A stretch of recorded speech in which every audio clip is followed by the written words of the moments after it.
Very much.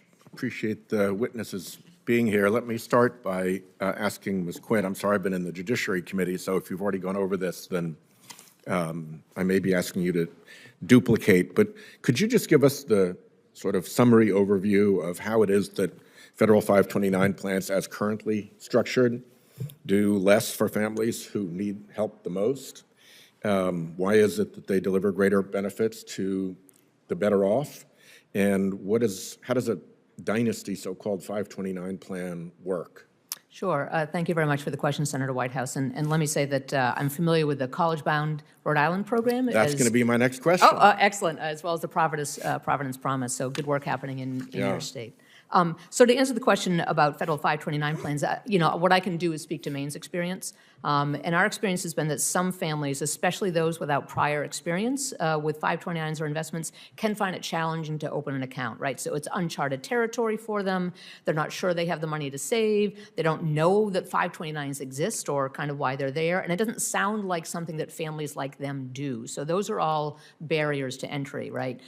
Credit to the industry, where there have been a lot of strides for 529s in recent years that have simplified account opening, provided multiple ways to contribute, streamlined investment choices, and also significantly lowered the contribution rate. When I first started at this program 10 or 12 years ago, I think the minimum contribution was something like $350. Now it's $5 into our account, right? So that's really helpful. But the tax advantages of 529 aren't particularly motivating for families of lower and moderate income who might have little or no tax burden.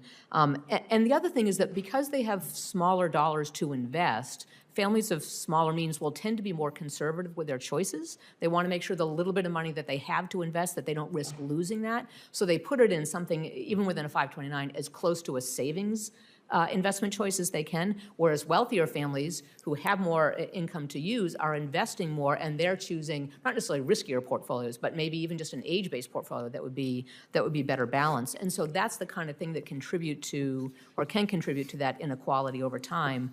And certainly something like a Dynasty 529 plan that, as again, not my area of expertise, but as I understand it, it allows for a change in the beneficiaries that mean that the more monies can be invested over an even longer period of time, which could be a great thing for some families, but can absolutely contribute to the inequality, which is why a universal platform like we have in Maine, like they have in the state of Pennsylvania with Keystone Scholars, like is being proposed in 401 Kids, that would put meaningful dollars in for everybody automatically and universally at birth in ways that get everybody onto that same platform. Well, thank you very much. And you were good enough to mention Rhode Island's College Bound program. So let me ask Dr. Elliott a question or two about programs like that.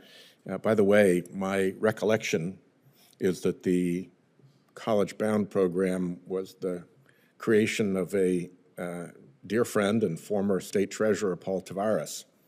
And it has grown considerably since then. But he really had the early wisdom about the importance of getting behind this. And it's, as I said, it's grown better since then. So, Dr. Elliott, how do child savings accounts like those created by Rhode Island and those proposed by Senator Casey address the shortcomings of federal 529s? How do they ensure that the benefits go to those who need it the most? And why is automatic enrollment important in that context? Thank you, Senator. Yeah, so there's a number of advantages to CSAs that I think has kind of been lost in some of this discussion here. One is the fact that low-income people, while they can save, we've shown that with experimental evidence, they can save small amounts of money. And so what CSAs do by adding some money into the account for the kids with initial deposit or whatever else, what we've seen even in Maine's case, when we've done some research on that, is that initial deposit really matters for them building wealth over time, particularly for low-income families, because they can't contribute as much as wealthier families. I think about it even from the sense of if you have a high-interest account. If you have $10,000 to put in that, you'll earn a lot more than if you have a little amount of money in it. So these CSAs, the money being put in there really actually matters. They also streamline access to. It's automatic enrollment. It allows every kid, and this behavior economics is a well-established fact, it's much easier to put people into a program than it is, and they won't opt out, and we've seen less than 1% of people opt out of these programs in most cases. And so once they're put into the programs, they stay in, and they get to have those experiences with the account, the higher expectations, the social emotional development, all these early outcomes that we're seeing. By putting them into the account, we assure that all families get access to these kinds of benefits and opportunities. And then by adding some money to those accounts, we allow them to build wealth to lower the wealth gap. Thanks very much. Thank you, Chairman. Thank my colleague, Senator.